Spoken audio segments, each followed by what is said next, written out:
पिछला एपिसोड देखने के लिए डिस्क्रिप्शन के लिंक जरूर देखें और पूरी कहानी सुनने के लिए प्लेलिस्ट डिस्क्रिप्शन में जाके देख सकते हैं।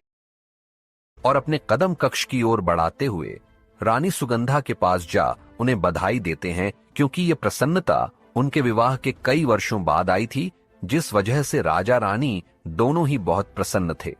अब आगे ये खबर शाम होते होते सभी नगरों और प्रजाजनों तक पहुंचा दी गई और इस खबर को सुन सभी के चेहरे खिल उठे और पूरे राज्य में प्रसन्नता की लहर दौड़ गई, क्योंकि सभी राज्यवासियों को पता था कि राजा साहब के विवाह के कई वर्ष बीतने के पश्चात भी उन्हें संतान प्राप्त नहीं हो रही थी, जिससे उन्होंने ईश्वर से मिन्नतें की, यज्ञ अनुष्ठान किया, दान पुण्य किए और आज इतने वर्ष की प्रतीक्षा का अंत हुआ और ये खबर सुनने को मिला।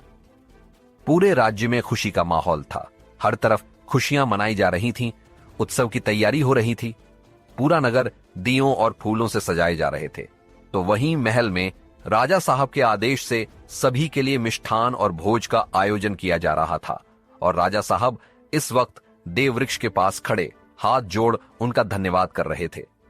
रात्रि का समय होने की वजह से वहां आसपास इस वक्त कोई नहीं था और हमेशा की तरह देववृक्ष अपनी चमक बिखेरे चारों तरफ रोशनी फैला, एक सकारात्मक ऊर्जा फैला रहा था। राजा देवव्रत हाथ जोड़े देववृक्ष को धन्यवाद करते हुए कहते हैं, देववृक्ष, आपके आशीर्वाद से आज मेरी मनोकामना पूरी हो गई, आपका बहुत बहुत धन्यवाद। राजा साहब की बात सुन देववृक्ष से आवाज आती है, राजन, ये आपके भाग्य में था सो आपको मिला, किंतु आपकी ये संतान किसी साधारण मनुष्य की तरह नहीं, बल्कि अनेक शक्ति, जादू और गुण से युक्त होगी, जो इस धरती पे एक महत्वपूर्ण कार्य के लिए आ रही है। देववृक्ष की बात सुन राजा साहब प्रश्न पूछते हुए कहते हैं, किस महत्व कार्य हेतु? देववृक्ष राजा साहब के प्रश्नों का जवाब देते हुए देववृक्ष कहते हैं, आपके यहां कन्या का जन्म होगा और वो कन्या इस धरती पे फैल रहे शैतानों के साम्राज्य को नियंत्रित कर मनुष्य के हितों की रक्षा करेगी। भविष्य में शैतान बनने वाले सम्राट को रोक सबका कल्याण करेगी। देववृक्ष की बात सुन राजा साहब की प्रसन्नता और भी बढ़ जाती है, जिससे वो अपनी प्रसन्नता को जाहिर करते हुए देववृक्ष से कहते हैं, क्या मेरे घर इतनी महान कन्या का जन्म होगा जिसके हाथों इतने अच्छे कार्य संपन्न होंगे? मैं तो धन्य हो गया।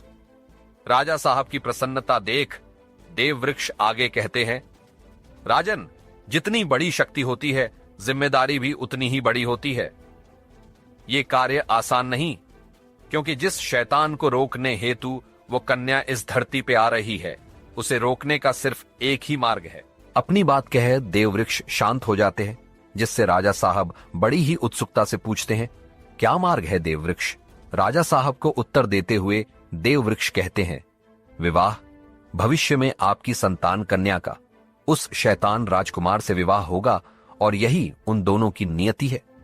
देववृक्ष की बात सुन राजा साहब के चेहरा से अब प्रसन्नता गायब हो जाती है और वो गंभीर और चिंतित हो जाता है और उनके दिमाग में बस एक ही बात गूंजती रहती है, शैतान राजकुमार से विवाह। कुछ देर ऐसे ही जड़ रहने के बाद राजा साहब अपने होश में आते हैं। इस वक्त उनके चेहरे पे कोई भाव नहीं था, जिससे वो देववृक्ष को प्रणाम कर वहां से चले जाते हैं। कुछ समय बाद जब वो अपने महल पहुंचते हैं तो वहां की रौनक और सजावट देख उनका मन एक बार फिर भारी हो जाता है और वो अपने कदम कक्ष की ओर बढ़ा देते हैं। रानी सुगंधा उन्हें आते देख बड़े ही प्रसन्नता से कहती है, राजा साहब, हमें विश्वास नहीं हो रहा कि हम गर्भवती है, कहीं ये हमारा स्वप्न तो नहीं? हम मां बनने वाले हैं और बहुत जल्द हमारी संतान हमारी गोद में होगी। रानी सुगंधा की आंखों में इस वक्त प्रसन्नता के आंसू आ गए थे, जिसे देख राजा साहब उन्हें अपने सीने से लगाते हुए शांत कर कहते हैं, ये सत्य है महारानी, हमारी संतान आने वाली है और हम माता पिता बनने वाले हैं। राजा देवव्रत अपनी बात कह महारानी को शांत करते हैं और अपने मन में खुद से कहते हैं, नियति चाहे जो हो महारानी, हम अपनी पुत्री पर कभी किसी शैतान की परछाई तक नहीं पड़ने देंगे। उसे सबसे छुपाकर सदैव अपने पास रखेंगे। और ऐसे ही दोनों कुछ पल एक दूसरे को संभाले खड़े थे।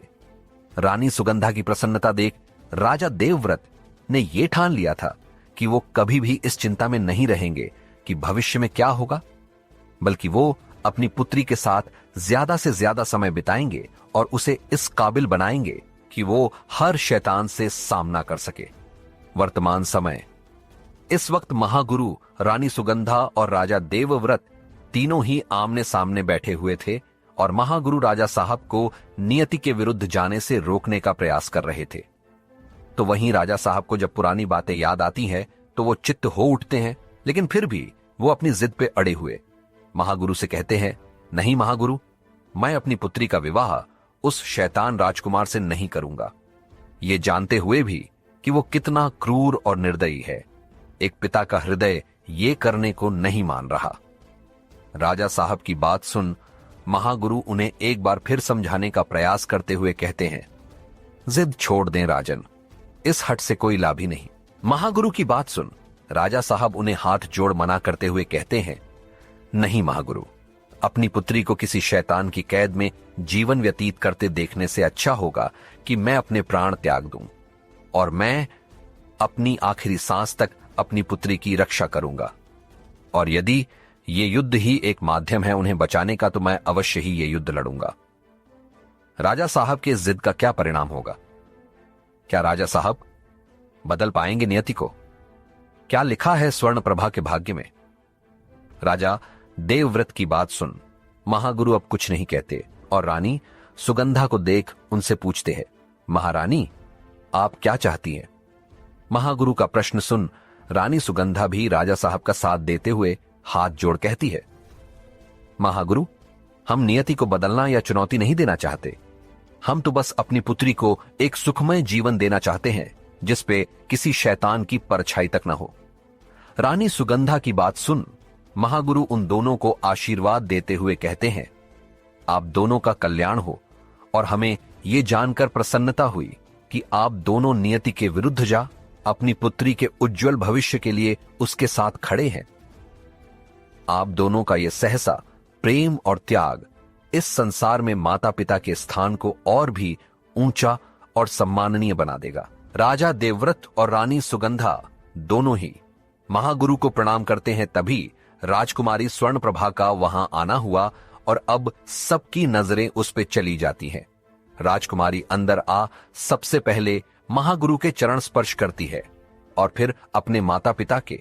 महागुरु उन्हें आशीर्वाद देते हुए बैठने को कहते हैं, जिससे राजकुमारी भी वहीं सबके साथ बैठ जाती है और महागुरु अपनी बात जारी रखते हुए आगे कहते हैं, हमें भली भांति झात है कि कल रात नगर में क्या हुआ, इसलिए हमें सबसे पहले नगर की सुरक्षा बढ़ानी होगी। महागुरु की बात सुन राजकुमारी उनसे कहती है, महागुरु, इसके लिए हमें क्या करना होगा जिससे कोई भी काली शक्ति हमारे राज्य में प्रवेश न कर सके?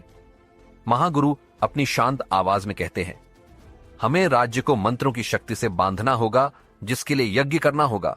सूर्योदय से प्रारंभ हुआ यह यज्ञ अगले सूर्योदय से पहले ब्रह्म मुहूर्त में समाप्त होगा, किंतु सूर्योदय से पहले ही हमें उस पवित्र अग्निकुंड की राख से राज्य के चारों तरफ सीमा पर एक लकीर खींचनी होगी, जिससे सूर्योदय की पहली किरण राख पर पड़ते ही राख की शक्ति जागृत हो जाएगी और वो चारों तरफ से राज्य को अपनी अदृश्य शक्ति से बांध देगी। महागुरु की बात सुन राजा देवव्रत थोड़े चिंतित स्वर में कहते हैं, महागुरु, हमें यह यज्ञ कल सूर्योदय के साथ ही प्रारंभ कर देना चाहिए। राजा साहब की बात सुन महागुरु हां कहते हुए आगे कहते हैं, आज शाम तक यज्ञ में लगने वाली सभी सामग्रियों को आप एकत्रित कर ले। राजन और यज्ञ की सारी तैयारी भी आप ही को सुनिश्चित करनी होगी। इतना कह महागुरु राजकुमारी की तरफ देखते हुए उनसे कहते हैं, राजकुमारी, इस यज्ञ में काली शक्तियां विघ्न अवश्य डालेगी, सो आपको यज्ञ संपन्न होने तक राज्य की सतर्कता से रक्षा करनी होगी, जिससे यज्ञ में कोई विघ्न न उत्पन्न हो सके। महागुरु की बात सुन राजकुमारी हां में अपना सिर हिला कहती है, जी महागुरु, जैसी आपकी आज्ञा। मैं अपने सैनिकों के साथ सतर्कता से राज्य की रक्षा के साथ यज्ञ में आने वाली बाधाओं को भी रोकूंगी। इसी तरह सभी कुछ देर तक बातें करते हैं और फिर महागुरु ध्यान के लिए महल के बाहर बगीचे में बने कुटिया में चले जाते हैं। महागुरु के लिए राजा साहब ने एक झोपड़ी बनवाई थी जहां महागुरु विश्राम करते थे। जब भी वो यहां महल में आते या यहां उन्हें किसी कार्यवश रुकना पड़ता, वो इसी कुटिया में रुकते। तो वहीं दूसरी तरफ तमस राज्य। इस वक्त राजकुमार मृत्युंजय अभ्यास स्थल में अपने बाहुबल और तलवारबाजी का प्रदर्शन कर रहे थे। वो एक साथ कई सैनिक को धूल चटा उन्हें परास्त कर देते। इस वक्त राजकुमार मृत्युंजय ने सिर्फ काले रंग की धोती ही पहनी थी और ऊपर से नग्न होने की वजह से उनका चौड़ा फौलाद सीना और विशाल शरीर, जिस पर पसीने की बूंदें चमक बिखेरे रही थी, जो उन्हें और भी सुंदर और आकर्षक बना रही थी। तो वहीं उनके चेहरे पे एकदम सख्त भाव थे और उनकी आंखें बिल्कुल शिकारी की तरह, जो अपने शिकार पे नजरें गड़ाए बस उसका शिकार करने वाला हो। और अगले ही पल राजकुमार मृत्युंजय अपनी तलवार तेजी से घूमते हुए एक साथ कई सैनिकों को भूमि पे पटक देते हैं। उस अभ्यास स्थल में बहुत से सैनिक जमीन पे लेटे शैतान से अपने जीवन की कामना कर रहे थे, क्योंकि यदि ये अभ्यास मैदान न होता तो अब तक सभी के सिर उनके धड़ से अलग हो चुका होता। वहां सिर्फ राजकुमार मृत्युंजय ही ऐसे व्यक्ति थे जो अपने हाथ में तलवार लिए खड़े थे। तभी पीछे से एक भारी आवाज आती है, इन कमजोर सैनिकों को हरा। झूठी प्रसन्नता हासिल करने से बेहतर होगा कि मुझे तलवारबाजी में हरा खुद को साबित करे। राजकुमार मृत्युंजय अपने पीछे किसी की आवाज सुन जब पीछे मुड़ देखते हैं तो उनके सामने उनके जैसा ही नौजवान खड़ा था, जो काले रंग की धोती पहने अपने हाथ में तलवार ली बस मृत्युंजय को ही देख रहा था। उसे देख मृत्युंजय अपनी तलवार घूमते हुए कहते हैं, हां, क्यों नहीं, तुम्हारी ये इच्छा भी जरूर पूरी होगी। वैसे भी मुझे चुनौती देने वाले को बिना हराए मैं छोड़ता नहीं। राजकुमार मृत्युंजय की बात सुन सामने खड़ा शख्स भी अपनी तलवार घूमते हुए कहता है, देखते हैं। उन दोनों को इस तरह आमने सामने देख वहां मौजूद सैनिक पीछे हट जाते हैं और अब उस मैदान में सिर्फ वो ही दो लोग बचे थे। तो वहीं महल के छत और झरोखों से न जाने कितनी युवतियां राजकुमार मृत्युंजय को निहारे जा रही थीं। वो जब से अभ्यास मैदान में आए थे तब से वो सभी बस उन्हें ही अपनी आंखें में बसाए जा रही थी, क्योंकि उनका पराक्रम, शौर्य, आकर्षण और उनकी आभा सभी युवतियों को अपनी तरफ खींचने पर विवश कर देती है, जिससे राजकुमार जब भी यहां आते, राज्य और महल में काम करने वाली सभी युवतियों यहां चली आती, सिर्फ उन्हें देखने के लिए। तो वहीं अभ्यास मैदान में उन दोनों के बीच तेजी से तलवारबाजी हो रही थी, जिससे वहां के वातावरण में तलवारों के टकराने की आवाज गूंजने लगी थी। दोनों ही एक दूसरे को टक्कर देते हुए एक दूसरे को पराजित करने में लगे थे, लेकिन उनमें से कोई भी पीछे हटने को तैयार नहीं था। कौन है ये शख्स? अब आगे क्या करेंगे राजकुमार मृत्युंजय? अगला एपिसोड देखने के लिए डिस्क्रिप्शन की लिंक जरूर देखें और ऐसी ही रोमांचक कहानी के लिए सब्सक्राइब करें।